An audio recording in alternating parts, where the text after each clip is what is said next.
Welcome to this week's edition of Good Books Radio. Audiobooks.com is the chief underwriter for Good Books Radio, which is produced by UTRGV Media Services for Rio Grande Valley Public Radio. And now, here's your host, Dr. John Cook. Welcome once again to another edition of Good Books Radio. I'm your host this week, Dr. John Cook. Good Books Radio is a product of University of Texas Rio Grande Valley as a public service to the university and public radio. With me today is Donald M. Stinson. Don Stinson is a graduate of American University and a former newspaper executive. After the collapse of the Soviet Union, he worked with newspapers in Russia, Slovakia, and Poland to establish a free and independent press. His accomplishments included being held hostage in a smelting plant, sleeping in an insane asylum guarded by sheep herders, and fighting a goat defending a lavatory door on a Russian airliner in Aeroflot. The goat won. He lives in Miami, Florida. Don, welcome to the program. Thank you so much for having me. Listen, I want to say for our listeners and for everybody, downstairs at the White House, the story of a teenager in the Oval Office and the ringside seat to Watergate, downstairs at the White House is one of the most delightful reads I've experienced in a long time. I think it's in part because I, too, was a college student during those Watergate years and was so focused on what was going on there, but also because you have a unique style. It's self-effacing. It actually, I was calling it whimsical irony when I was telling someone else about it. You were an awkward teenager. You said your acne had acne. You obviously had a great deal of experience with perspiration during your time in the White House. I didn't. Yeah. So it was that kind of stuff that kept it fun as you went through your misadventures, and sometimes you did things that I'm surprised you didn't get fired for. So am I. Well, let's start at the beginning. You talk about an event that flashes back to the 70s that involved Charlton Heston and Bob Hope. Yes, tell us about that one. Well, the first thing I have to tell you is that most of all of this that's happened to me, including the things that happened in Russia, and a million other things, are all by accident. I've lived kind of a Forrest Gump kind of life, kind of showing up in weird situations. I have no idea why that's the case.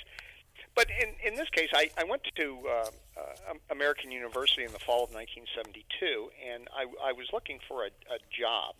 And the only thing that was available at the time was to volunteer and to try to make some contacts. So I volunteered with the Nixon campaign, only because they happened to be closer by, and then eventually with the inaugural committee.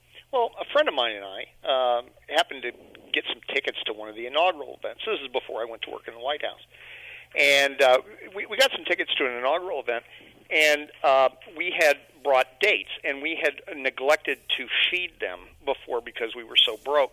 So we went out to try to get as many hors d'oeuvres as possible and stuff them in our pockets and our mouths and everything else like typical college kids. Well, on the other side of the room was Bob Hope and Charlton Heston. And this was actually, it was a reception for Vice President Agnew, who I later worked for. And so my date said to me, she was this lovely young lady, and she said to me, "Oh my gosh, that's Bob Hope and Charlton Heston. My mother and I are the biggest fans of these guys." And so being an idiot, I decided. I said to her, "Well, I'll go over and get them." And she said, "Oh no, I can't meet them. That's way too much." I said, "Don't worry about it." So I walked across the room, having no idea what on earth I'm going to do, and I walked up to them, and actually I interrupted a conversation that they were having. Hope was talking about the fact that he had just done his last USO Christmas show in Vietnam. And I introduced myself, and I said, "I have this beautiful date over here," and she's a really big fan and the whole bit. And they said, "Sure, we'd love to meet her." And so I come across the room with Bob Hope and Charlton Heston in tow, and my date, who was very wise to dump me right afterwards, she fainted. And then she looked up at them again, and she almost fainted one more time. They were incredibly nice gentlemen, though, and they signed everything that would take ink. Now, that happened in January 1973, in 1989, I was the advertising director. I was in the newspaper business of the Desert Sun, the daily newspaper in Palm Springs, California. And my boss and I had gone to this luncheon that honored Bob and Dolores Hope for their many years of community service. And afterward, Hope was sitting there by himself on the dais, and I walked up and I introduced myself and I said, I know you wouldn't remember me, but we met at this thing in 1973, blah, blah, blah, blah, blah. And John, he looked at me and he said, "You're the guy?" I said, "What?" And he said, we wondered how this thing worked out over time. And I said, I can't believe that you remember. And he said, "Son, we've been laughing about you for the last 20 years." And I had to tell him that she dumped me immediately. So. And she was a raving beauty with alabaster skin, and you referred to her as Snow White. I did. Oh, she was absolutely gorgeous. She was beautiful. I don't know how a guy like me ever got that lucky. But and then it was just a few months, about a month later, I ended up going to work in the White House. Mm-hmm.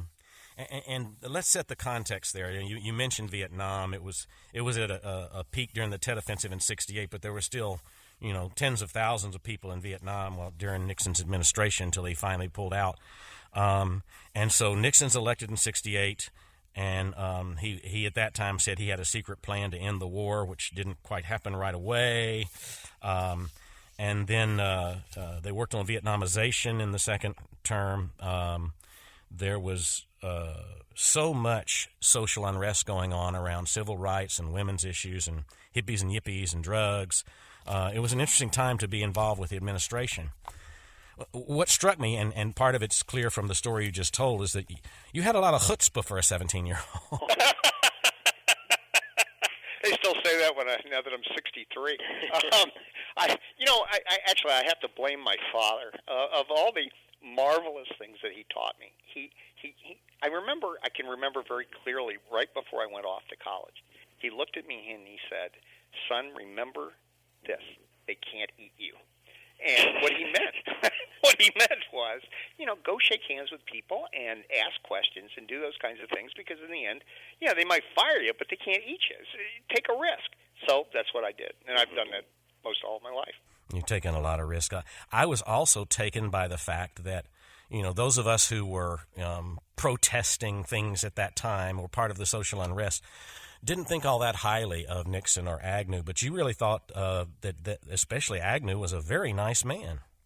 I think there's a difference when you get to know somebody. And he was, I started working in the White House actually when I was 17. I had a top secret security clearance before I was old enough to vote, oddly enough. And so by the time I went to work for him, reading and answering his mail, I was all of 18. My view was of someone who could say, at least to himself, I know the Vice President of the United States. I mean, he would stop and he would ask me questions about school and different things, and he always remembered me, and he always remembered the things that I was doing. And I think that you have a different view of people when you know them. And as Watergate roared on, and there were people who I had met or knew who had some involvement in it one way or another, I just think you have a different view. But he was extremely nice, and so was his family. And I mentioned in the book an incident where after he resigned, we ended up there was a party that they threw at their home for the staff. There were about 50 of us between the White House and Capitol Hill, since he's president of the Senate. And I ended up way in the late hours of early hours of the morning, sitting right across from him. On the floor with Bob Hope's nephew. Oddly, this whole thing just keeps circling around, and some other guys, in which he made the comment that he had never really wanted to be president, and that was just a surreal experience. Mm-hmm. And what's your take? I mean, he went with a plea bargain because of the charges that were up against him.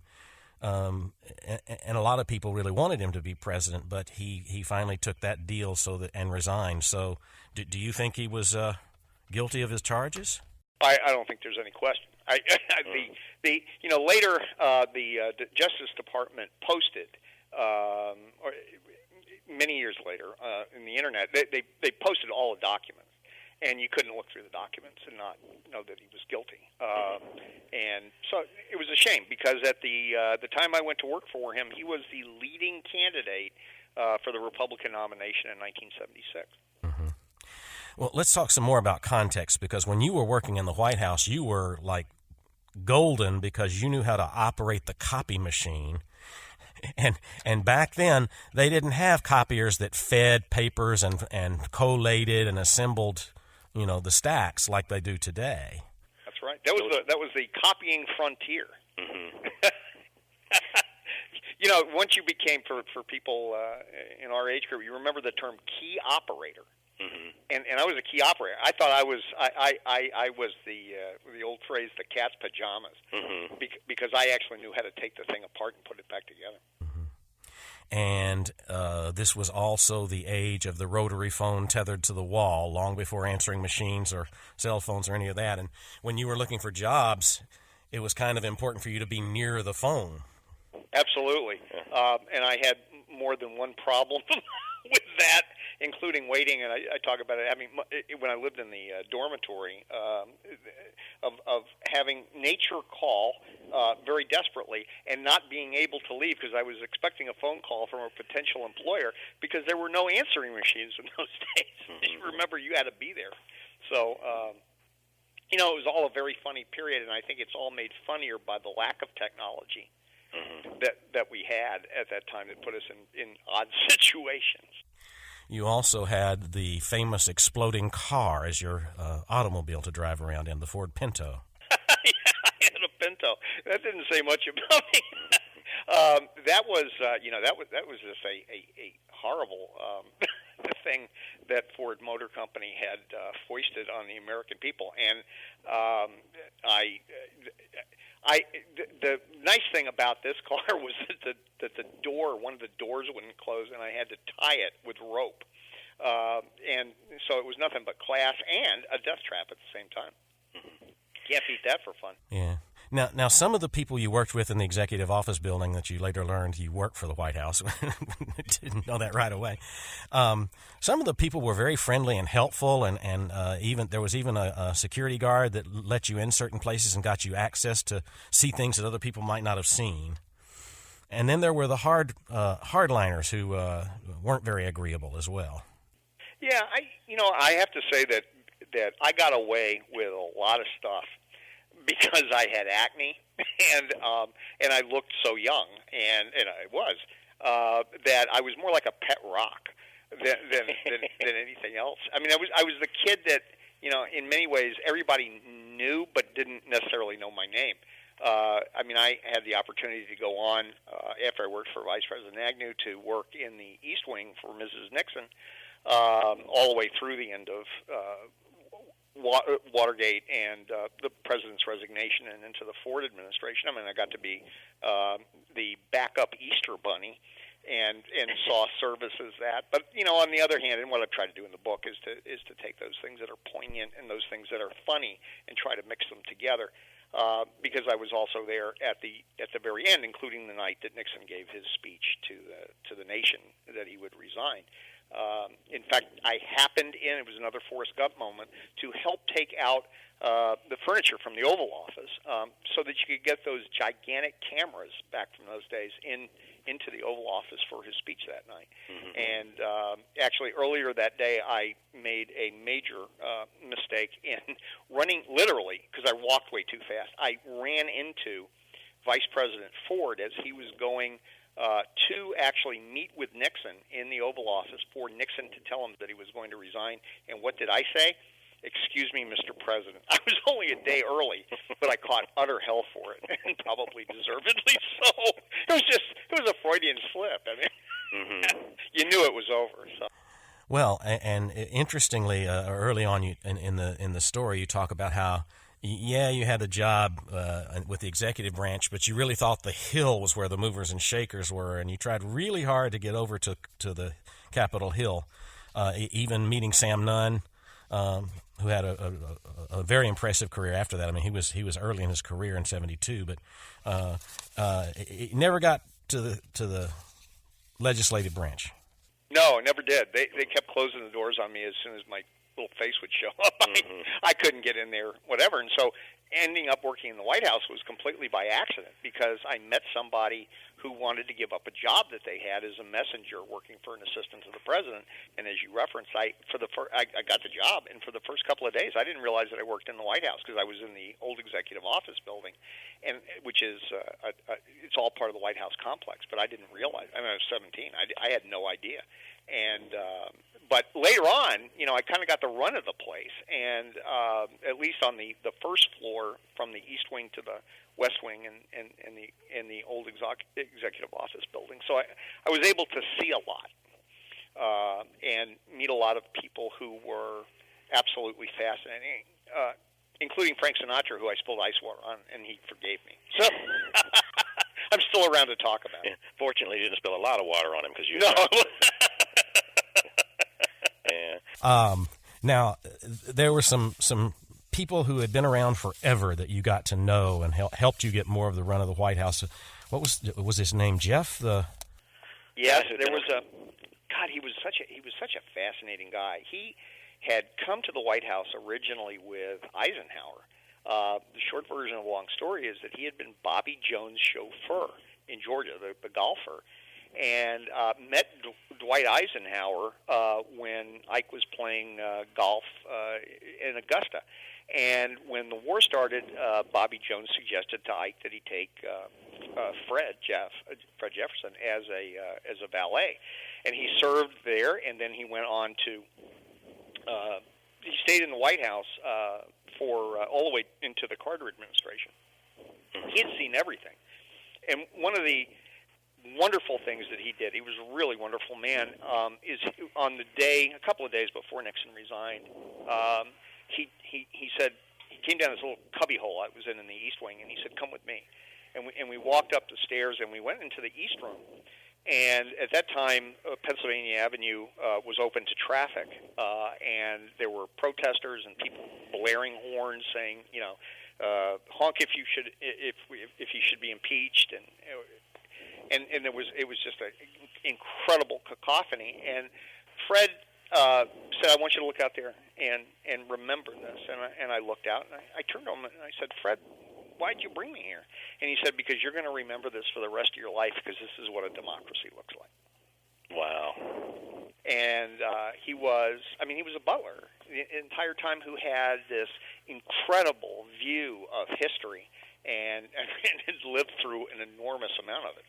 So he was terrific. In fact, all the guys that I worked with, by and large, many of them were butlers and then messengers, and did other kinds of jobs at the time. They were some of the kindest, nicest, classiest people I ever had the pleasure of working with, ever. Mm-hmm. And one of the others there was actually the inspiration for the movie, The Butler, or was it Jeff? Yeah. Yes, Gene Allen. Mr. Allen, there was a formality in all of that, and it was very classy. I called him Mr. Allen since he was older. He called me Mr. Stinson, just as a matter of respect, and everybody would do that. And he was terrific. Unfortunately, that movie had absolutely nothing. It had nothing to do with his life. The only similarity it had was that he was an African American butler in the White House, and outside of that, none of the rest of it. The rest of it all was fictionalized. But he was just terrific. And a lot of them, they again, because I was a pet rock, I ate in the White House kitchen more than once, and I get leftovers and those kinds of things. So it was a wonderful experience. And there's something like 4 kitchens in the White House. Yeah, including the one that some folks will remember, where there was a famous photo taken of President Ford making his own muffins in the morning. That was a big deal that the president made his own food, and I used to go up there with a friend from time to time to help clean it up. I did a little bit of everything, and but it's a very interesting place. It's a hotel. with that has guests in it, very exclusive ones, obviously. It's a home, and it's also an office building, and it's an office just like any other office in America. The same kind of things go on. Mm-hmm. And according to an awful lot of testimony, it's haunted by people that have been there, from Dolly Madison to Lincoln to Lord knows how many others you mentioned in there. Yeah, I talked about a few of those because there's the smell of, I think I recall that it was lilac, yeah. That followed, that would all of a sudden show up, and that was associated with Dolly Madison, who, and there's this really cool ghost story about how she sat back in the 1850s. Her spirit sat out on a porch in Lafayette Park across from the White House, and would sit in a rocker. And it was well reported in the newspapers at the time. Absolutely incredible. But there's there are some people who refused to go in the Lincoln bedroom because they had seen President Lincoln. And there was one story about how FDR's valet and Mrs. Roosevelt's maid both went running out of the Lincoln bedroom one day screaming. And to this day, there are many people that won't sleep in that room, right? Yeah, that's very true.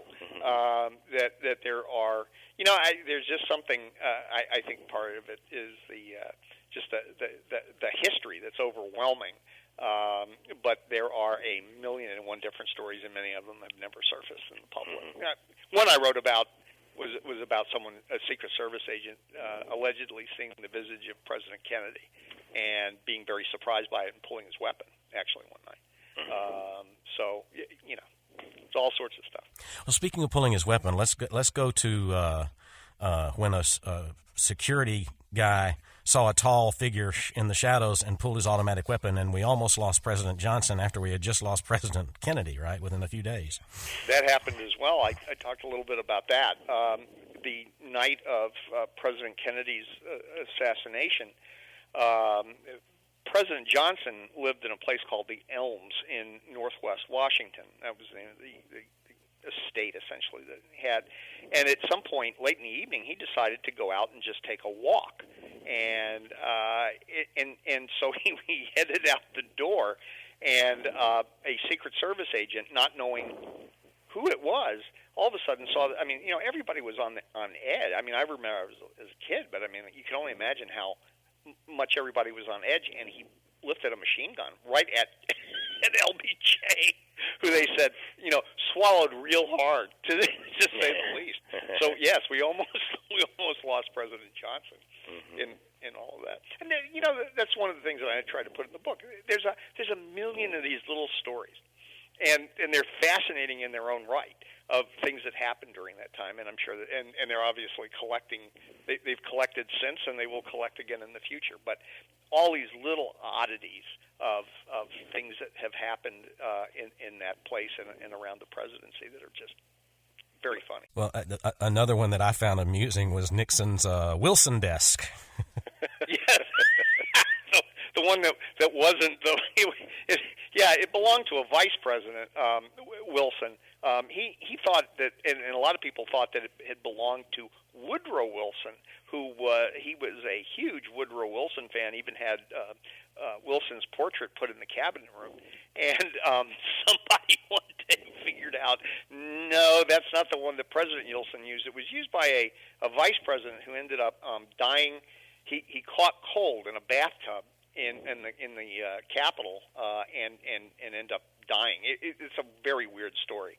But they ended up keeping the desk. And I always thought that desk was probably bad luck, because everybody who used it didn't have the best outcome. Yeah, Nixon had to resign, and Ford didn't get a second term, and Carter used it too, and he didn't get a second term. Yeah. So Vice President Henry Wilson, who served under President Grant until he died from a chill in a bathtub, was the original owner, and that bad luck has followed him and his desk everywhere. And he does haunt the house too, doesn't he? Haunt the White House. Well, yes, that's said too. I'll tell you, the most interesting people to talk to, and I used to hear these stories from time to time because of all of the gang that I hung out with, were the people who worked late at night, who would, hear these things and see things that just were very, very strange. So I think there are some wonderful ghost stories about the White House and the grounds.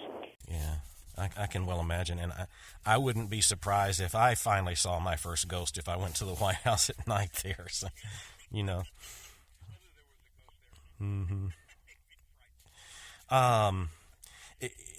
It's such a delightful story, and it's a great read and all the way through, and I really enjoyed it. But I did want to touch on the epilogue, which seemed an odd addition at the end, but really has 4 points that are really good advice. Listen to your critics, but consider their motivations. Right. These are just things that I think a lot of us have learned over the years, that not everybody is sincere in the advice that they give you. And so what I did was this book. It's become very surprisingly it's a bestseller on Amazon in 2 categories. One's political humor, and the other one is for young adults. And so I wanted to leave some things behind, a couple of thoughts about life, and that was one of them. Mm-hmm. When you take risks, don't depend on good luck. But you sure had a lot of good luck when you took your risks. I did, and there is no rhyme or reason for it except the advice that I give to every young person, which is just go out there and try something, because you never know. Yeah. Most people are very nice to you. Read a lot. This is a good one because today they were talking about how infrequently the closest aides to Trump feel that he reads so infrequently. But reading, I'm a retired professor as of Friday, but I have always, thank you, I've always encouraged my students to read, that I say that those who really think read, and it's very important. Right. And I try to make the case that they're also taller and better looking, but I can't back that up. But I do know this. I know everyone who I have ever known who has been successful in life has been a very ardent reader. And that was advice I was given at a very young age. And I don't just mean successful in business. I mean successful in life overall, because you just there is to me, absolutely no substitute for the written word and the images that they form in your mind. And look for the moral in every story? Yep. What's the moral of Downstairs at the White House? Well, they can't eat you. And I have a story about being frozen, almost frozen, when President Ford waved to me through a door that was closing to the Oval Office and waved me in. And I walked in, and that's a story for another time. But it's one of those things of, they can't eat you, and every once in a while just walk into the Oval Office, find one, walk in, because you never know what will happen. You never know.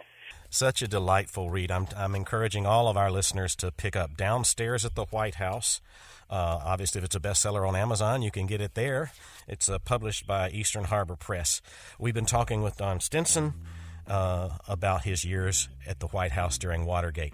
I remind our listeners, if you don't hear our regularly scheduled broadcast on public radio, you can catch us on YouTube at Good Books Radio, Strong and Cook. I'm your host, Dr. John Cook. Thanks for listening.